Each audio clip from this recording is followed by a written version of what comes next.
Praise the Lord. ജീവജലത്തിൻ്റെ പുതിയൊരു എപ്പിസോഡിലേക്ക് ലോകമെമ്പാടുമുള്ള ദൈവമക്കൾക്ക് വേഗം വരുന്നവനായ യേശുക്രിസ്തുവിൻ്റെ അതിപരിശുദ്ധ നാമത്തിൽ സ്നേഹ വന്ദനം. ഇന്ന് 2024 ഓഗസ്റ്റ് മാസം 27-ാം തീയതി ചൊവ്വാഴ്ച. സ്വർഗത്തിലെ ദൈവത്തിൻ്റെ വലിയ കൃപയാൽ നാം ഒരു പുതുദിനത്തിലേക്ക് പ്രവേശിച്ചിരിക്കുന്നു. ഇന്നേ ദിനം സന്തോഷത്തിൻ്റെയും നന്മയുടെയും അനുഗ്രഹത്തിൻ്റെയും ദിനമായി തീരട്ടെ എന്നുള്ള പ്രാർത്ഥനയോടെ ഇന്നത്തേക്കുള്ള വാഗ്ദത്ത വചനത്തിലേക്ക് പ്രവേശിക്കാം.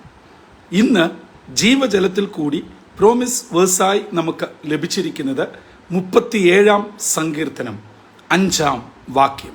സാംസ് 37:5 നാം ഇപ്രകാരം വായിക്കുന്നു: നിന്റെ വഴി യഹോവയെ ഭരമേൽപ്പിക്ക, അവനിൽ തന്നെ ആശ്രയിക്ക, അവൻ അത് നിർവഹിക്കും.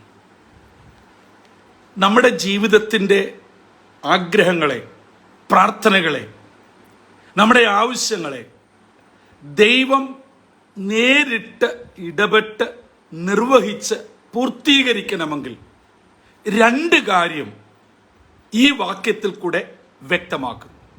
ഒന്ന്, നമ്മുടെ വഴി ദൈവത്തിൽ ഭരമേൽപ്പിക്കണം. നമ്മുടെ ആവശ്യങ്ങൾ, നമ്മുടെ ഭാരങ്ങൾ, നമ്മുടെ പ്രാർത്ഥനാ വിഷയങ്ങൾ, നമ്മുടെ സമസ്ത മേഖലവും ദൈവത്തിൻ്റെ കയ്യിൽ കൊടുക്കണം. 2, ആ ഏൽപ്പിച്ച ആളിൽ ആശ്രയിക്കണം. ഇന്ന് ക്രൈസ്തവ ലോകത്തിലെ ഒരു വലിയ കുഴപ്പം, ഇതിൻ്റെ ഒന്നാമത്തെ പടി നമ്മളെല്ലാവരും ചെയ്യും. അത് നാഴേക്ക് 40 വട്ടം പ്രാർത്ഥിച്ചുകൊണ്ടിരിക്കുക. രാവിലെ എഴുന്നേൽക്കുമ്പോൾ മുതൽ, കിടക്കപ്പായ മുതൽ വൈകിട്ട് കിടക്കാൻ പോകുന്ന ഉറക്കം വരെയുള്ള സമയങ്ങളിൽ ഇത് നടക്കുന്നു. വാഹനം ഓടിക്കുമ്പോൾ, അടുക്കളയിൽ ഇരിക്കുമ്പോൾ, യാത്ര ചെയ്യുമ്പോൾ ഒക്കെ പ്രാർത്ഥനയുണ്ട്. പക്ഷെ 2ാമത്തെ കാര്യത്തിലാണ് വീഴ്ച സംഭവിക്കുന്നത്. അവനിൽ തന്നെ ആശ്രയിക്കുക. അതല്പം ബുദ്ധിമുട്ടാണ്.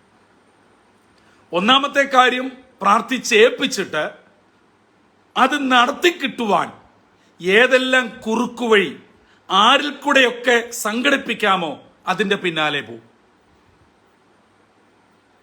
പിന്നെ ഞാൻ പ്രാർത്ഥിച്ചിട്ട് ദൈവം മറുപടി തന്നില്ല, ഞാൻ ഇന്ന സഭയിൽ പോയി, വീട്ടിൽ ഉപവാസ പ്രാർത്ഥന നടത്തി, ഇന്ന പേര് കേട്ട ദൈവദാസനെ വിളിച്ചു പറഞ്ഞു, വീട്ടിൽ വരുത്തി, ഒക്കെ ശരിയാ, പക്ഷേ എൻ്റെ കാര്യം നടന്നില്ല.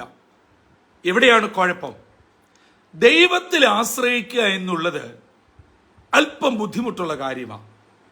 നമുക്ക് കാര്യസാധ്യത്തിന് വേണ്ടി ആരെയും ആശ്രയിക്കുന്ന ഒരവസ്ഥയിലേക്ക് ക്രൈസ്തവ ജനം അധപ്പതിച്ചിരിക്കുന്നു. ഇന്ന് നമുക്ക് ലഭിക്കപ്പെട്ട സങ്കീർത്തനം 40 വാക്യങ്ങളുള്ള ദാവീദിന്റെ ഒരു ധന്യമായ ഗീതമാണ്. ഇതിനകത്ത് 2 വ്യക്തിത്വങ്ങളെ, 2 പക്ഷങ്ങളെയാണ് കാണിച്ചിരിക്കുന്നത്. ഒന്ന് ദുഷ്ടൻ, 2 നീതിമാൻ. ഒന്ന് ദൈവ പൈതൽ, ഒന്ന് അഭക്തനായ ഒരു മനുഷ്യൻ. ഈ നിലകളിൽ ഒരു ദുഷ്ടന്റെ അവസ്ഥ കണ്ട് ഒരു ദൈവ പൈതൽ ഒരിക്കലും വേദനിക്കരുത്, അസൂയപ്പെടരുത്, വിഷമിക്കരുത്. ഇത് നമ്മുടെ ദൈനംദിന ജീവിതത്തിൽ പറയുന്ന ഒരു കാര്യമാണ്.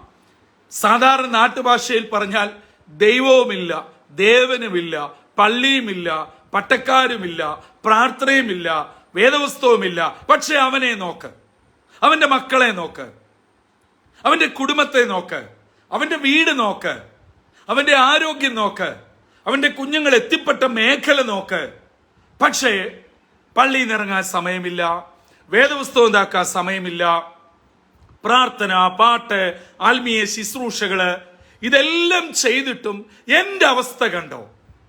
ഈ സങ്കീർത്തനം പറയുകയാണ്, പ്രാർത്ഥിക്കുന്ന ദൈവ പൈതലേ, യഥാർത്ഥ വിശ്വാസിയെ, നീ അങ്ങനെയൊന്നും നിരാശപ്പെടണ്ട. അവന്റെ വളർച്ച കണ്ടിട്ട് നീ വിഷമിക്കണ്ട. അതെ, അവൻ സ്വദേശീയമായി വളരുന്ന വലിയ പച്ചവൃക്ഷം പോലെ നിൽക്കുന്നത് ഞാൻ കണ്ടു. അവസാന വാക്യങ്ങളിലോട്ട് ഈ സങ്കീർത്തനം നമ്മളെ നടത്തുന്നത് അങ്ങനെയാണ്. പക്ഷേ പിന്നെ ഞാൻ അതുവഴി വന്നപ്പോൾ അവിടെ കണ്ടില്ല, വേരോടെ ഉണങ്ങിപ്പോയി, ആ സ്ഥലത്ത് അതില്ലായിരുന്നു. അതേ ദൈവമക്കളെ, നേരോടെ നടക്കുന്നവർക്ക് ഒരു നന്മയ്ക്കും തമ്പുരാൻ മുടക്കം വരുത്തത്തില്ല.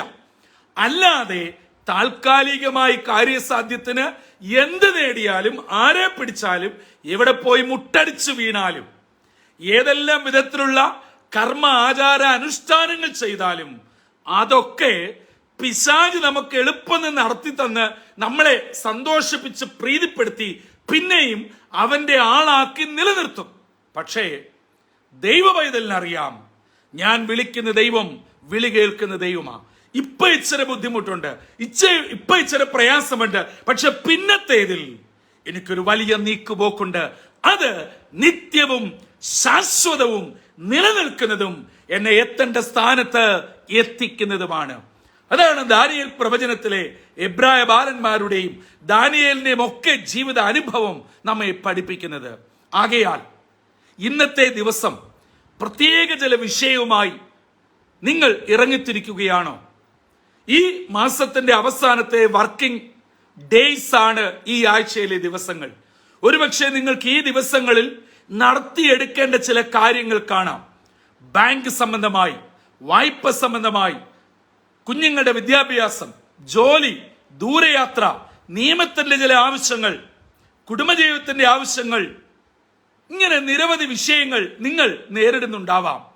നിങ്ങൾ ചെയ്യേണ്ടത്, നിങ്ങളുടെ എന്തെല്ലാം വിഷയമാണെങ്കിലും ഇന്നത്തെ വാഗ്ദത്ത വചനമായ 37-ാം സങ്കീർത്തനം 5-ാം വാക്യം ഹൃദയത്തിൽ ഉരുവിട്ടുകൊണ്ട് ദൈവത്തിൽ സമർപ്പിക്കുക.